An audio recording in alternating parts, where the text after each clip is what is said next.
E agora, você acompanha pela Rádio Rio de Janeiro o programa Estudo das Obras de André Luiz. Vamos refletir sobre o livro Nosso Lar. Produção e apresentação, Tereza Cristina e Marco Antônio. Olá, ouvintes da Rádio Rio de Janeiro. É um prazer podermos novamente estar com vocês nos seus lares, nos seus trabalhos. Vamos dar continuidade ao nosso estudo do livro Nosso Lar, psicografado por Francisco Cândido Xavier pelo espírito André Luiz. Amigos ouvintes, é com muita alegria que retornamos aqui a fim de continuarmos a nossa meditação, nosso estudo na mensagem do nosso Senhor Jesus Cristo, através do livro Nosso Lar. E no último programa nós falamos sobre o pensamento do Lísias, né? Coloca no André Luiz para ele raciocinar, dizendo que se ele acreditava se a morte do corpo conduziria a planos de milagres. Não. Explicando que todos somos compelidos a trabalhos ásperos, né? Porque temos o débito com o planeta, né? E demos alguns exemplos em outras obras sobre isso, que a necessidade de encarnar para que saldemos esses débitos. E ele fala aqui que é imprescindível voltar e retificar, né? E ele termina essa explanação com André Luiz dizendo que não seria justo impor a outrem a tarefa de mondar o campo que semeamos de espinhos com as próprias mãos. Mondar, nós vimos aqui, é arrancar ervas daninhas que nascem entre os cereais. Então, arrancar ervas daninhas que nós semeamos com as próprias mãos. E aí nós aludimos, né, raciocinamos, no Evangelho segundo o Espiritismo, no capítulo 1, a Federação Espírita Brasileira faz um comentário muito importante sobre isso que nós estamos conversando agora, né? Que o Lísias falou que não seria justo impor a outro o que a gente fez. E aí, nesse comentário aqui, no capítulo 1, logo abaixo dos 10 mandamentos, onde Kardec insere os 10 mandamentos, no capítulo Não Vim Destruir a Lei, a Federação diz que no livro de Êxodo, capítulo 20, que é onde estão ditadas as leis de Deus, na Bíblia, diz assim: porque eu, o Senhor vosso Deus, sou Deus zeloso, que puno a iniquidade dos pais nos filhos, na terceira e na quarta gerações daqueles que me aborrecem, e o uso de misericórdia até 1000 gerações daqueles que me amam e guardam os meus mandamentos. Então está assim lá no Êxodo. E aí vem o comentário. Nas traduções feitas pelas igrejas católica e protestante, essa parte do mandamento foi truncada para harmonizá-la com a doutrina da encarnação única da alma, onde está na terceira e na quarta, conforme a tradução brasileira da Bíblia, a Vulgata Latina. A tradução de Zamenhof mudaram o texto para até a terceira e quarta gerações. Que é diferente. Aí ele continua. Esses textos truncados que aparecem na tradução da Igreja Anglicana,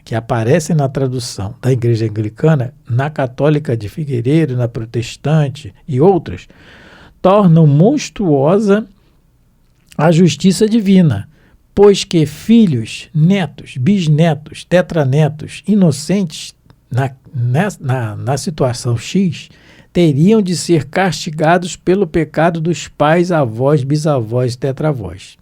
Foi uma infeliz tentativa da acomodação da lei à vida única. Ele continua: o texto certo, que por mercê de Deus já está reproduzido pelas edições recentíssimas a que nos referimos, traduções brasileira e de Zamenhof, que conferem com São Jerônimo, mostra que a lei ensina veladamente a reencarnação e as expiações e provas. Na primeira e na segunda gerações, como contemporâneos de seus filhos e netos, O espírito culpado ainda não reencarnou, mas um pouco mais tarde, na terceira e na quarta gerações, já ele voltou e recebe as consequências de suas faltas. Assim, o culpado mesmo, e não outrem, paga a sua dívida. Logo, tem-se de excluir a primeira e segundas e expressar na terceira e quarta, como realmente é original. Então, olha, isso aí é de suma importância, é um raciocínio. Nós não estamos aqui criticando a Igreja AOB, eu sei, pelo amor de Deus, até porque nós já falamos em alguns programas, e vamos reiterar isso sempre, que quando nós criticamos alguma religião, estamos criticando a nós mesmos, que nós passamos por elas. Já vestimos todas essas camisas aí no passado, todas essas indumentárias, todos esses sóis, como os espíritos dizem, todas essas latitudes nós já visitamos.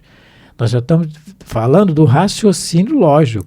Né? E a fé espírita, não é, Marco? É uma fé raciocinada. Vamos pensar assim, nós que somos pais na Terra, que somos imperfeitos, que somos infiéis ainda, nós, se um filho nosso comete um erro, a gente coloca o outro de castigo? Qual é o pai equilibrado e normal que faz isso? Então, você tem 2 filhos, o seu filho menor quebra uma janela.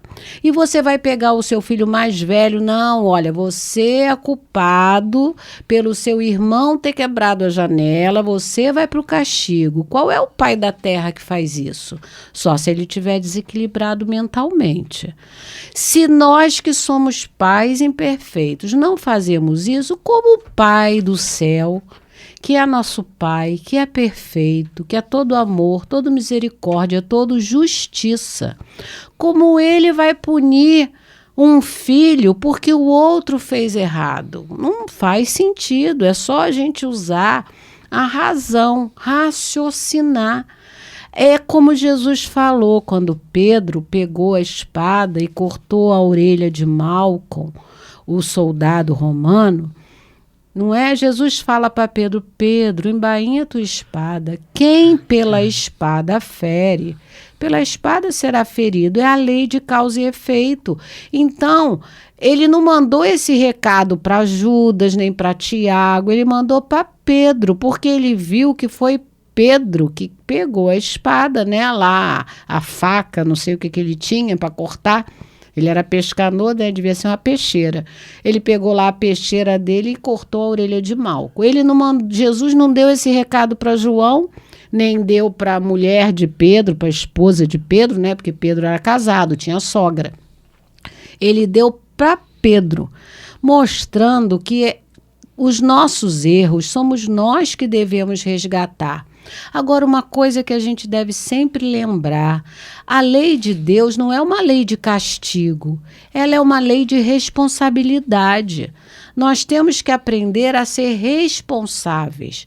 Nós, em outras encarnações, militando em outras religiões, nós apresentamos às pessoas um Deus que pune, um Deus que castiga, mas os espíritos vêm nos lembrar, vêm nos ensinar que a lei de Deus é uma lei de responsabilidade.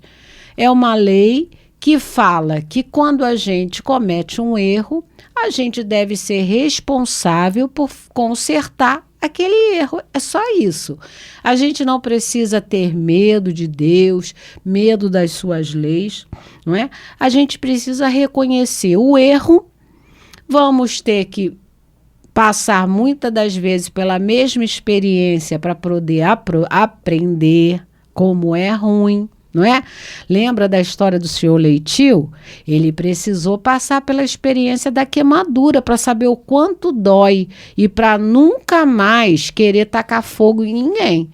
Mas ele vai ter que reparar. Então, todos nós primeiro passo é nos arrependermos, como está lá no Céu e Inferno, lá no capítulo 3 da primeira parte. A gente precisa se arrepender. Vamos ter que passar pela situação para fixar o aprendizado, mas vamos ter também que reparar.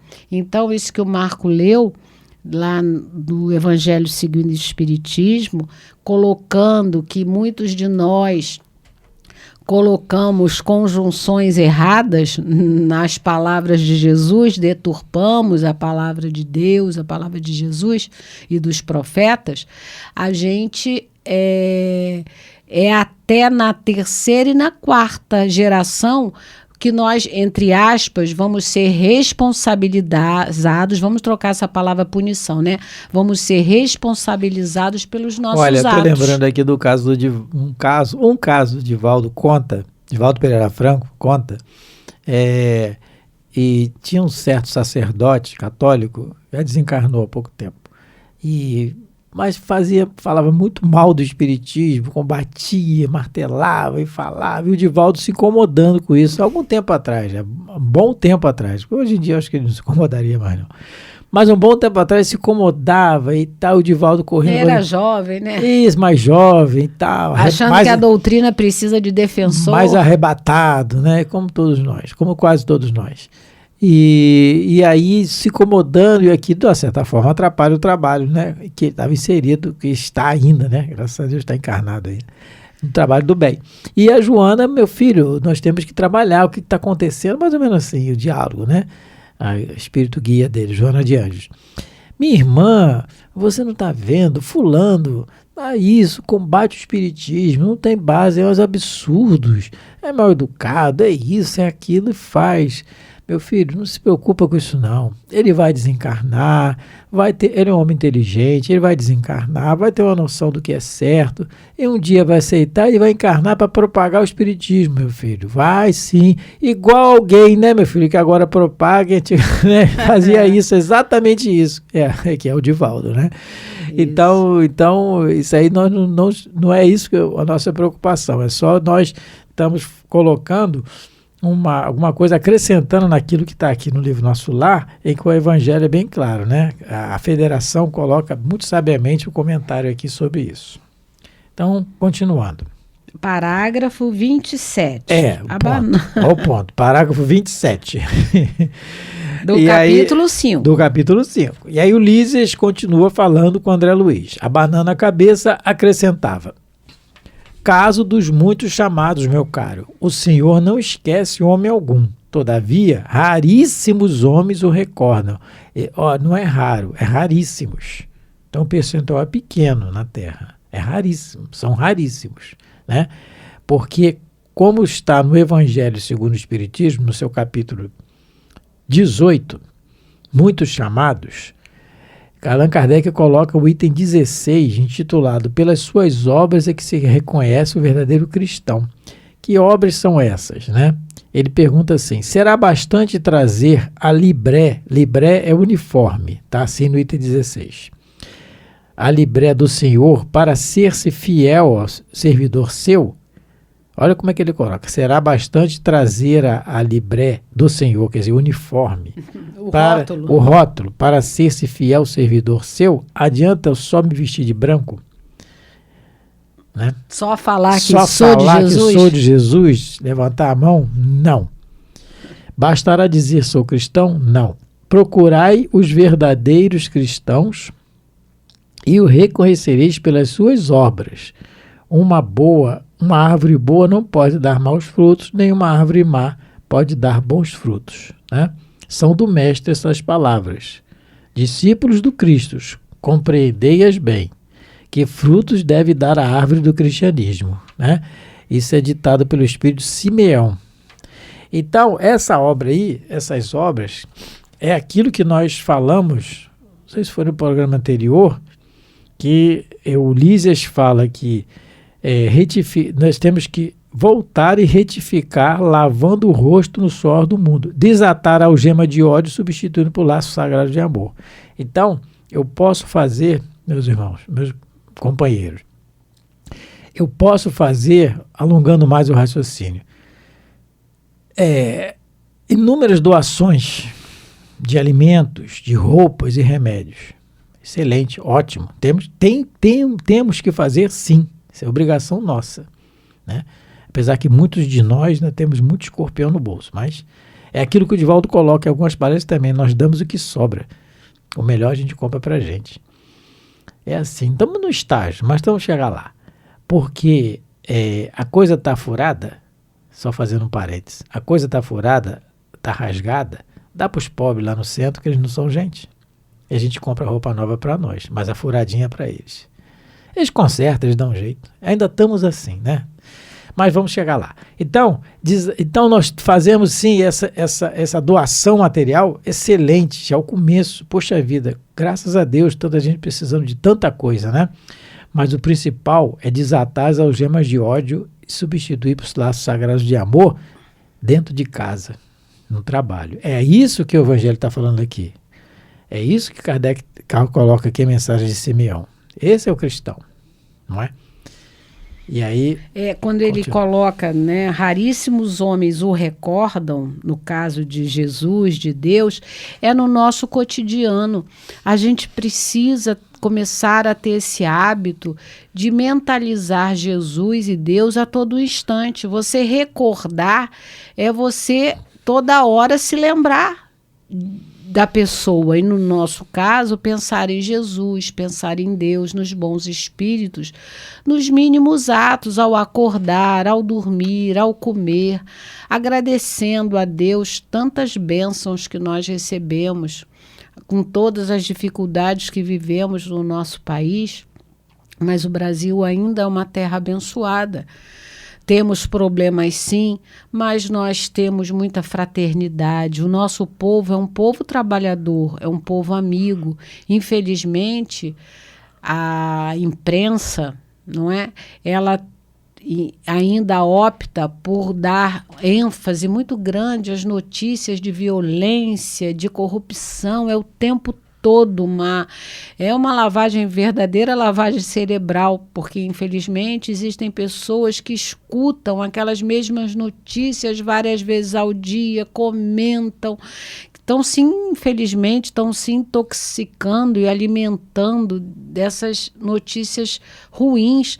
Não é que nós vamos ser alienados, não querendo saber nada do que está acontecendo no mundo, não é isso, mas não é viver 24 horas se alimentando dessas notícias ruins. O que a gente deve, sim, por orientação de Lísia, já que ele diz que raras pessoas recordam o Senhor, que nós possamos fazer isso mais no nosso dia a dia, no nosso cotidiano, trazer a lembrança da mensagem de Jesus, do amor de Jesus, do amor de Deus para a nossa vida, né? Para o nosso pensamento o tempo todo. Entender que a gente, sem a permissão de Deus, sem o amor de Deus, eu acho que a gente nem levanta da cama. Não é? Dependendo, é porque o amor de Deus, de Jesus e dos bons espíritos nos impulsionam sempre para frente. Então, que a gente possa não ter o comportamento dos raríssimos homens que nunca se lembram de Deus. Tereza, e aproveitando que você está falando, fazendo um alongamento alongando mais o raciocínio, não trazer isso também para a nossa casa espírita, não é? Tem um livro chamado Educandário de Luz, esses comentários, viver, né, sim, que nós entendi, estamos falando, colocando. Sim. Né, Usar claro, a tribuna espírita para falar, né? Exatamente. Então, no livro Educandário de Luz, né, também da psicografia de Francisco Cândido Xavier, são autores diversos, mas tem uma página do Emmanuel que ele fala o centro espírita, bem clara o centro espírita, o título da página. Mas serve para todas as casas religiosas, né? Claro. É que o espírita, nós estamos falando porque a responsabilidade aumenta, porque ele sabe muito mais do que os outros, né? Ele diz que quando se abrem as portas de um templo espírita cristão ou de um santuário doméstico dedicado ao culto do Evangelho, uma luz divina acende-se nas trevas da ignorância humana. E através de raios benfazejos desse astro de fraternidade que brilha, os homens dele se avizinham, ainda que não desejem caminho sem perceber para a vida melhor. Então, o ensejo de conhecer e iluminar, que a organização desses moldes nos faculta, procede invariavelmente de algum ato de amor ou de alguma sementeira de simpatia, que o nosso espírito ainda não burilado deixou à distância, no plano espiritual, com certeza. E aí, tudo isso é combinado. Então, trazer tudo é planejado. A reunião que nós vamos, que nós assistimos, os comentários, aqui na rádio, com certeza. Aqui com a divulgação para muita gente, que nós possamos trazer sempre bons pensamentos, que as nossas críticas com o governo do mundo fiquem para nós, né? Que nós possamos. Jesus nunca criticou nenhum governo e tinha motivos, porque o governo naquela época era muito, mas muito pior do que hoje, né? Muito mais opressão do que hoje. Então, o exemplo é ele, o modelo é ele. Dai a Deus o que é de Deus e a César o que é de César. Separando, né? Até porque César vai reencarnar. E muitas vezes a quem nós criticamos, muitas vezes vai estar melhor do que nós daqui a pouco. É verdade. Porque vai se resolver. No livro Dramas da Obsessão, de Dona Ivone do Amaral Pereira, existe uma trama lá de uns judeus que eram perseguidores de alguns inquisitores reencarnados no Brasil, e tem uma história de uma família judia que foi martirizada, vamos dizer assim, na época da Inquisição, por alguns membros lá da igreja que estavam reencarnados no Brasil. E eles estavam numa perseguição, eles que foram vítimas, não conseguiram perdoar, estavam numa perseguição muito ferrenha, essa família. E eles são levados a um centro espírita para conversar com o dialogador. E o dialogador diz para eles o seguinte: o rei que instituiu a Inquisição em Portugal, ele estava numa condição muito melhor do que a deles, porque ele se arrependeu do que fez e conseguiu dar, como se diz, a volta por cima. E eles que foram vítimas, mas se prenderam ao ódio de uma tal maneira que eles não conseguiram perdoar e não conseguiam. Eles até se vestiam aquela moda da época lá da Inquisição de Portugal, de 1700, eu acho, 1600, alguma coisa assim. Até a vestimenta era ainda presa ao passado. Então, o que o Marco está querendo dizer? Às vezes a gente pode criticar a questão de alguns políticos, mas eles podem, às vezes, nos surpreender. Por isso, a sabedoria de Jesus em nos ajudar, dizendo: não julgueis. Nós não temos condição de julgar porque a gente não conhece nada da alma humana, a gente não conhece nem a nossa, quanto mais a do outro. O Emmanuel fala aqui numa resposta na pergunta 363 do livro Consolador, ele diz assim: em uma entidade doutrinária, quando surgem as dissensões e lutas internas, porque isso vai gerar, se isso acontecer, isso vai gerar dissensões e lutas internas. Porque cada um tem uma opinião. Eu sou do partido A, do partido B, do partido C, vermelho, azul, cor-de-rosa, amarelo.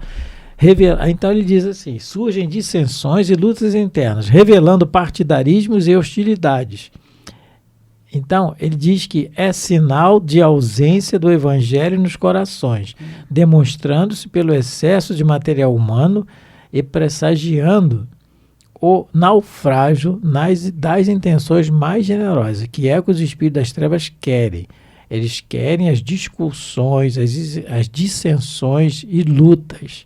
Então, a harmonização do evangelho eles não querem. Nós temos 3 tipos, os espíritos dizem, são bem claros, nós temos 3 tipos de inimigo. 3, quando nos propomos ao trabalho no bem, principalmente o espírita. Então, o inimigo número 1, nosso no passado, que não quer que a gente melhore. O número 2, que não quer que a melhora de quem a gente ajuda, não quer que melhore. E o 3, que é o mais importante, que é o mais perigoso, é o inimigo da causa do bem, né? Então, as dissensões e as lutas, a gente deve evitar isso. A casa espírita é o educandário de luz, é o educandário que veio trazer a luz do evangelho, que nós estudamos. A finalidade da casa espírita é estudar a doutrina espírita. Que é o evangelho de nosso Senhor Jesus Cristo. Isso. Muito obrigado pela atenção. Tá já nos despedindo. Tereza fala muito. Então, já nos despedindo aqui. A família tem epilepsia falante. Um abraço a todos. Fiquem com Deus. Muita paz. Que Jesus nos abençoe. A Rádio Rio de Janeiro apresentou o programa Estudo das Obras de André Luiz. Produção e apresentação: Tereza Cristina e Marco Antônio.